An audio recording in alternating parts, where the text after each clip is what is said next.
Naïsam Jalal, on le sait, vos compositions expriment depuis toujours ce dont on vient de voir un aperçu aujourd'hui encore, ces hôpitaux, ces enfants totalement isolés, blessés.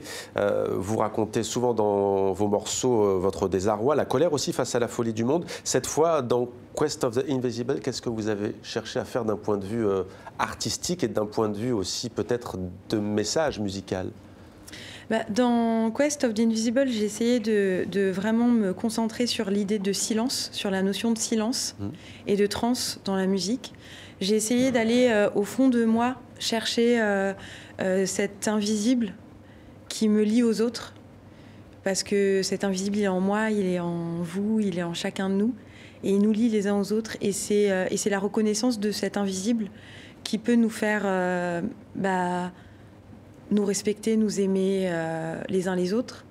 Et aussi, par rapport au silence, c'est qu'on est dans un monde où, en fait, on est dans l'avoir, parce qu'on est dans un monde ultra-libéral, capitaliste, et que de plus en plus, les gens sont dans l'avoir, ils sont plus dans l'être.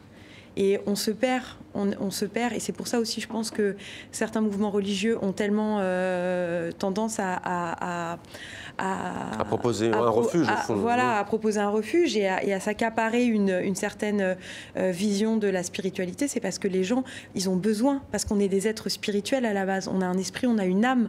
On n'est pas juste des mains, des pieds, des estomacs, et avec des caddies plein d'électroménagers, quoi. Donc, Et parmi les titres phares de cet album, il y a notamment Layl, qui veut dire la nuit, une nuit, on écoute.